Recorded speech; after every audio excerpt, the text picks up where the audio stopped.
This week's episode of I Have Today is brought to you by the Spifter. The Spifter is a fun sifting spoon that makes cooking, baking, and decorating with sugars and spices so much fun. No more mess or wasting your spices. It's fast, clean, and easy. Everything looks and tastes delicious. It's also great for straining loose tea, getting pesky broken cork out of your wine glass, and draining liquid off food like olives and capers. Whether you're a novice cook or a gourmet chef, you'll love the results. The Spifter, the kitchen gadget that no kitchen should be without. Hey there, it's Diane Forster, and welcome to I Have Today, the show that inspires, educates, and empowers you through life's transitions. And each week on this show, I bring on the coolest, most amazing, awesome experts, CEOs, entrepreneurs, professionals, and truly life changers who have gone through their own reinventions in life and come out on the other side successful. And they come on this show to share their stories with us. And today I am very excited about my guest and this topic because it is something that is near and dear to my heart. And we're going to be talking about mental illness. My guest today is Miss Margina Carter, who comes to us from her practice in Manhattan Beach. And she is an entertainment psychotherapist and mental health expert. I'm going to get into her bio in a minute. And what we're going to do is we are going to talk about lifting off the veil of shame when it comes to asking for help. If you are suffering from any one of the variety of mental illnesses out there and traumas. And Margina is an expert in several areas. So we'll get to that in a minute. What I first want to do is share with you our theme for the show this week, which is there's no shame in reaching out for help.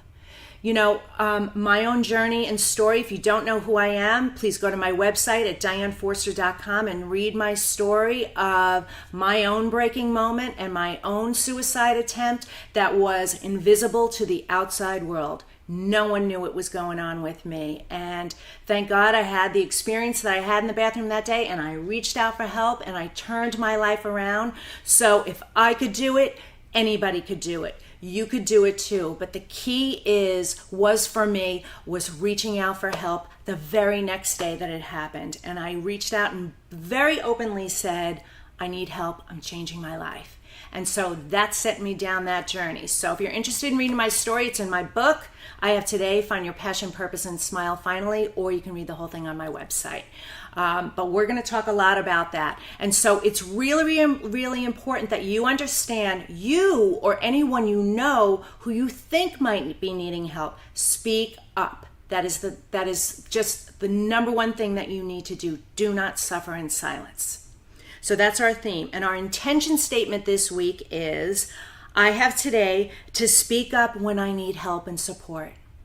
Write that down. Let it anchor in. Let that be your mantra for the week. You should reach out for help if and when you need support. And we all need support at various times in our lives. So it's so important. So Margina, welcome to the show. I'm so excited to have you here. Yeah, I'm so excited to be here with you today. Yeah. Well, I love having you in the studio, and we are going to have a great conversation, and you're going to answer a lot of really important questions that I know people out there are seeking the answers to. So first, let me read a little bit about her bio. So, as I mentioned, entertainment psychotherapist and mental health expert Margina Carter has a decade of experience as a psychotherapist with solid experience as a mental clinician specializing in couples therapy, infidelity, divorce, trauma, severe mental illness, anxiety, depression, LGBTQ, addictions, self-harm, bipolar disorder, personality disorders, self-mutilation, self-harm, and much, much more. She has a specialty in mental health and is a trauma specialist. That is your area of expertise. Yes. Margina is the founder and CEO of Carter Care Therapeutic Services, which is a private practice in Manhattan Beach, California. Her mission is to break down mental health stigma and help others to find healthy ways of coping with life stressors and taking care of their mental health. Margina's mission is to break down mental health stigma and help others to find healthy ways of coping with life stressors and taking care of their mental health. Spreading the word of mental health illnesses, awareness, and emotional stability with the world is her mission and purpose in life. So again, welcome to the show. Yes. So happy to have you here. All right, Margina. Everybody's got a story. So, how did you get into this field of work? What was it for you that attracted you to it? So like many people, I have family members with mental illness. I have an aunt and an uncle, both with schizophrenia. And as a little girl, I would sit by the door when my aunt would come to visit, and I would hear her respond to her voices. And sometimes she'd be angry or she'd be laughing. And I always wanted to know, who was she talking to? And so I would just sit by the door and listen. And as I got older, I understood that there were hallucinations.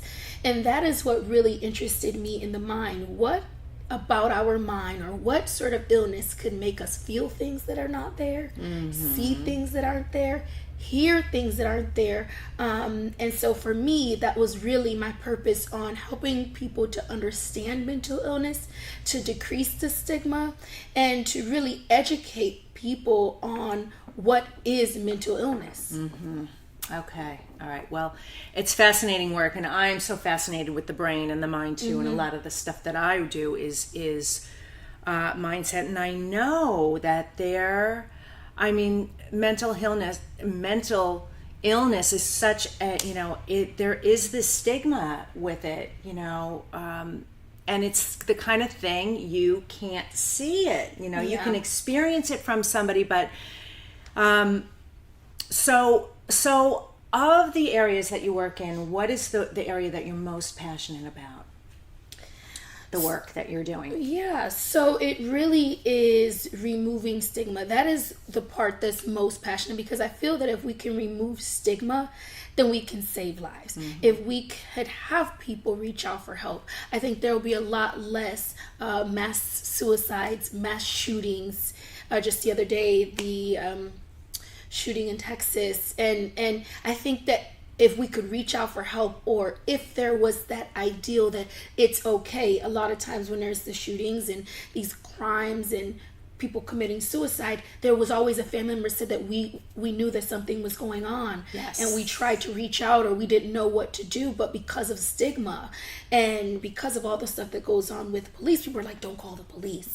Right? And so when you can remove stigma and help people to understand that it's okay, that by calling the police, you're not hurting this person, you're actually helping this person save their life, and potentially save others. And so for me, that is really throughout all the work that I do. The number one is to save lives and decrease mental health stigma, and really to help families to understand that it is okay to get help. It's okay to reach out to a loved one who is going through something, and that doesn't mean that you're overstepping boundaries. Right.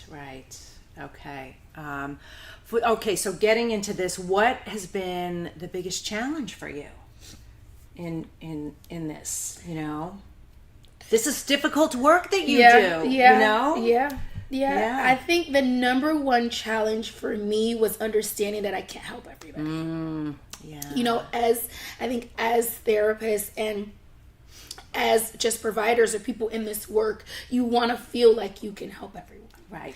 And for me, it was understanding that no matter what the individual is going through, they have to want the help. Yes. They have to want to get better. And so for me, it was really just understanding that even if I know that they need help, they themselves have to want to seek it. Yes. And if they don't, then my work is for nothing. Right. And so for me, the number one challenge was being able to step outside of myself and say, I can't work harder than the person who needs the help. Yes. Very well said. Yeah. They've got to want to help themselves too. Absolutely. Yeah. Absolutely. Yeah. So entertainment psychotherapist. Let's talk a little bit about that. Tell the audience what you do in the entertainment industry, what you've done and what you're doing. Yeah. So for me, So far I've done crime shows. Well, I've done some talk shows and I've done news. Really my focus is severe mental illness and when it comes to families. So whether it's helping blended families, bringing families together, helping families to deal with addictions, helping families to understand that it's okay to heal from trauma. Quite a bit of the work that I've done recently has been with the true crime shows, psychoanalyzing the mind of the murderer and of the victim, and really going through the crime itself play by play, helping the audience to understand the crime from a psychological standpoint. Okay. So, all right, let's talk a little bit about that. So, where do you think the area or areas of this, what's the root cause of it? I mean, you don't have a crystal ball, but you have experience, and experience tells you. But what do you think it is that creates these mental illnesses? Yeah. Well, when it comes to forensics, so forensic psychology is the area of crime and murder. It really depends on, what that comes from. A lot of times it may fuel from, I think a lot of it fuels from pain. So A, you've had trauma in your past. B, you're retaliating, so you've been hurt by someone, which is trauma, retaliation, right? Or you're acting in a spur of the moment. So this is, that crime of passion, something that has happened and you've snapped. Yeah. And so for me, I think that the number one reason why outside of like genealogy, biology, outside of that, right, which is things we can't control, is nature. So, and nurture, right? So this is like our environment. If we had traumas as a child, were we bullied? There had to be something that happened that changes our makeup to make us commit crimes or even to develop a mental illness. I would say, and people may laugh at this, that a healthy person could murder. Oh, for sure. Yeah, I think so. Yes. Right? There had to be something that happened that switched that. When you find like serial killers or people who have, they get passion and derive from that. That also comes from a personality disorder. Oftentimes, antisocial personality disorder, but it was developed from a illness and a separation from childhood. So a lot of the mental illnesses stem from childhood. Something in our past has caused us to change and shift and look at the world in a different way. And unfortunately, when those traumas happen, they really shape your development. Yes. And from that, it can develop into a mental illness. I agree with everything that you're saying, I do a lot of work in NLP and other studies, and 85% of our negative emotions, limiting beliefs are anchored in by the time we're 8 years old. In those imprint years, and that trauma, I think we're told no by the 7,000 times by the time we're that age. Yeah. Does get trapped, and then we don't have a conscious memory of it. It's in the subconscious, it's there. And I agree, and I think when you let it go and you let it go and you let it go, it builds up and it gets, things get triggered. We get like you said, even a healthy person or a normal person, for lack of a better word, can commit murder. Can do that because there's so much back there in the subconscious mind that could trigger it. Yeah. That I think is one of the things that we work so hard on, is pulling up things from the unconscious. This is something that also is really good with repressed memory, like hypnotherapy can work really well with bringing up repressed memories. But that is one thing that is so difficult for people when they don't remember their traumas and they're moving this world and they cannot understand why they struggle with self-love, why they are seeking self-medicating and seeking substances to make themselves feel good or to numb the pain. And it's difficult when you don't remember your past, because again, a lot of the traumas happen when you're younger, and again, it happens at that age because you're unable to protect yourself. Right. And so when it happens at that age, you're young, and so you're just developing your memories and you're just developing your stance in the world, and a lot of times that kind of stuff is forgot or it's put in the background because you really need to survive, right? In order to survive as a child, if I'm living through all of these hurt and pains every day, and living with that memory, it makes it hard to move on in life. So by repressing it is a defense mechanism. Yes. And it's really a coping mechanism so that people can move on with their life. But again, they move on in a healthy fashion, in an unhealthy fashion, because they have all of that memory in their body that's unhealthy, that hasn't been dealt with. Right. It's literally living inside the body, the memory, the energy of it. And yeah, it's toxic. It's very, very toxic. Yes. And things get triggered. And okay, so if someone is watching out there or listening to this on the podcast, if it's themselves or someone they know, a friend or a loved one, are there any signs, behavioral signs, that you would say it's time to reach out for help, get an assessment? What are they? Yes, so I would say there's some top signs. First, we're going to go with eating, right? So your appetite. Has your appetite changed? Are you now overeating and you're somewhat of a healthy eater, right? Are you undereating?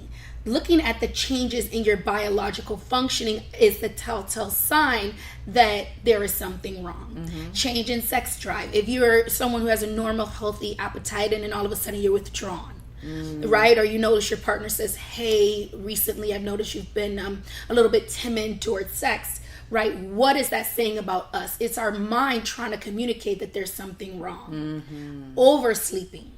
Right? So hypersomnia, insomnia. Is it that I'm struggling with going to sleep?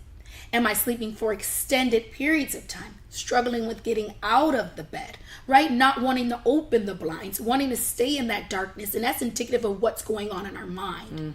Is there struggle with getting to bed? I'm up for hours at a time, or I have intermittent wake ups and unable to go back to sleep, or not getting a solid rest, right? Change in our mood. All of a sudden I'm irritable. I'm snapping at people. There are things that are coming up. I'm having difficulty with frustration tolerance. These are signs that there's something wrong, right? Avoidance. You're avoiding topics. You're avoiding work. You're calling out, and people don't know why. Why am I calling out? There is a reason why all of a sudden you don't want to go to work. You're isolating. You're ignoring the phone calls. You're ignoring the text messages.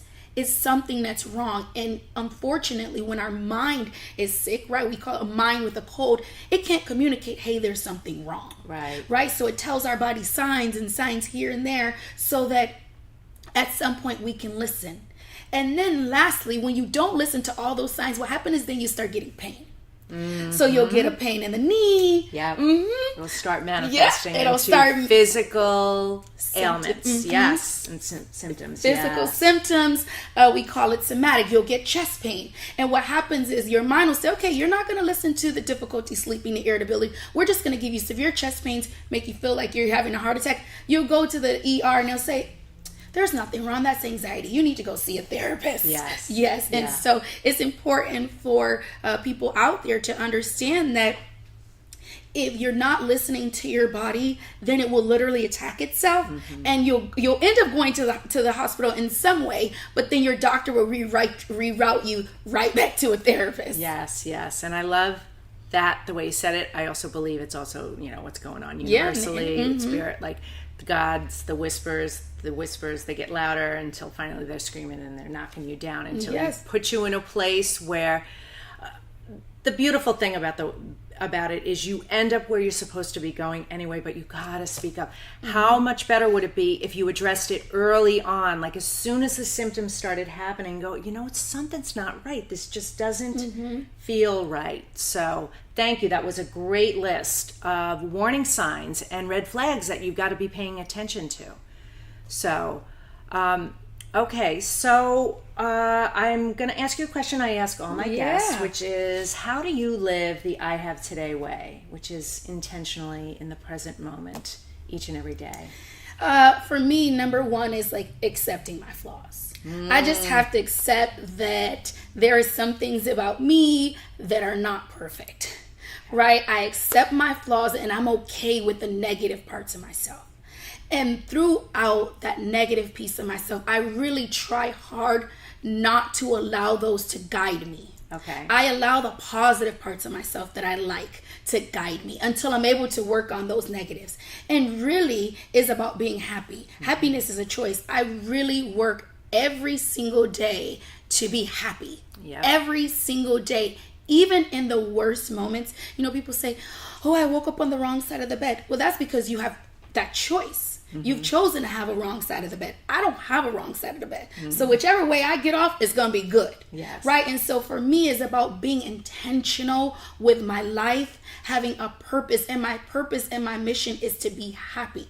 No matter what. Even on my worst days, I can find some reason to laugh. Even if I look in the mirror and I'm like, today I got a little bit of acne. I look a little bit of a mess today. Yeah. But you know what? No problem. I want to get that concealer and I'm going to hide that flaw until I can accept it. Yes. Right? And that doesn't mean hide your pain, but that means be okay with the blemishes, be okay with the flaws, be okay with the negative spots in your life.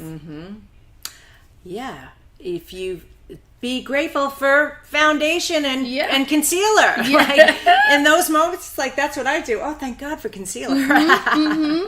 Absolutely. Yeah. Oh, I love that. Right. Well, you touched on so many things that I believe in, and in general, we as a company, an organization believe in, that happiness is a choice, and it is a decision that you get to make every single moment of the day. It's not that you're going to feel happy all day, every day, but you can choose to find happy moments in your life every single day. Absolutely. Absolutely. Yeah. Okay. Well, is there, well, stick around because I want to hear one more piece of advice, how people can find out more information for you or maybe see some of your shows. And then I have a special, amazing thing related to happiness at the end. So stick around. So what is one piece of advice you would give anyone out there who's listening or watching? Yeah, you know, I don't know where I found this, but I found this kind of mantra very early on in my career, and I've been holding on to it, that pain is inevitable, but suffering is a choice. Pain is inevitable, but suffering is a choice. I think we're going to have a graphic made of that quote. That's really good. Yes. That's true. Yeah. We you know, no matter what, we can't dodge pain, but we can choose how we live in it. We can choose how we live in our pain, and if we choose to merit in our pain, then it's our choice to suffer. Yes. I agree. And there's always hope, right? Yeah, absolutely. There's hope is always the choice too. Yeah. There's always an opportunity for hope, and you just have to be able to pull from the universe. Yeah. Pull from the universe. Find your higher power. Pass these things off to something above you or within you when you have difficulty dealing with it. But understanding that with hope, with love, with family, with friends, that everything in your life can be okay even in your darkest moments. Yeah. Beautifully said, because it you know what, you're not alone. Whatever you're feeling, somebody else has felt that before or is feeling it too. Absolutely. So just knowing I'm not alone is really important too, because people feel so isolated. Yeah, they really do. Yeah, absolutely. Well, I know this is so important. You know, this is a lot of the work that we do, and the I Have Today Foundation is all about creating awareness of self-love and self-worth, and to help prevent depression and suicide. Yes, because it's epidemic, and yeah, it is. It is. The numbers just keep going up and up and up. They're up 30% suicide since 2000, and they're up 50% for women, which is crazy. So how can people find out more about you or follow you? And and see what you're up to, so they can be inspired by you. Yeah, so people can go to my website. I have 2 websites. They can go to CarterCareTherapy.com. That is a website for my group practice. And then they can go to MarginaCarter.com. That is a website for entertainment. If folks, Google is our friendly friend. You can Google many of the articles that I've written. You can listen to a lot of the podcasts and radio shows that I've been on. Check out YouTube for some of the shows that I've been on. A lot of the networks put them up onto YouTube for people to go to after the show and continually go on to these platforms for education. And so for those out there who are looking for support, you can check out either website and reach out, because I'm here for you. That's wonderful. That's wonderful. Well, thank you so much for being Thank here. you. It's been a privilege. Yes. Thank you for the work that you do. Thank you so much. We're all in this together, helping and supporting people to really live healthy, happy, inspired, fulfilling lives, right? Yeah, right. Absolutely. Okay, so one of the things that I wanted to share with you, speaking about happiness, is a lot of the work that I've been doing with mindset, manifestation work, and helping people to really reinvent themselves to live to their highest, greatest, fullest potential, is I've been discovering the level of unhappiness. And when I first started doing this work a few years ago, the statistics were 67% of people in this country said that they were unhappy. 67%. It's up to 90. 3 short years later. It's crazy. So I wanted to do something about it to help you create the happiness that you deserve and you desire. So I created a 21-day program called The Happiness Formula.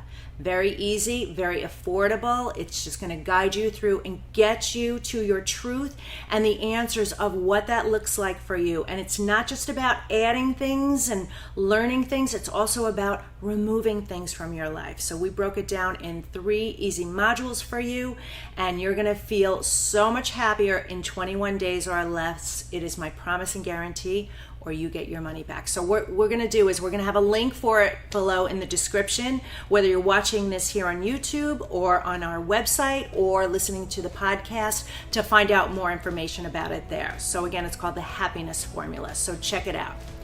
And on behalf of I Have Today and our team here and my lovely guest, Margina Carter, I want to say that this was an amazing episode. Thank you so much for being here and your support. Please subscribe, rate, and review, because we're nothing without you. And it is my mission in life to see that 1 billion people who don't know their self-worth discover their true divinity, power, and purpose. And that includes you. So from the bottom of my heart, I'm Diane Forrester, and we'll see you next time at I Have Today. Thanks so much. Take care. Bye-bye.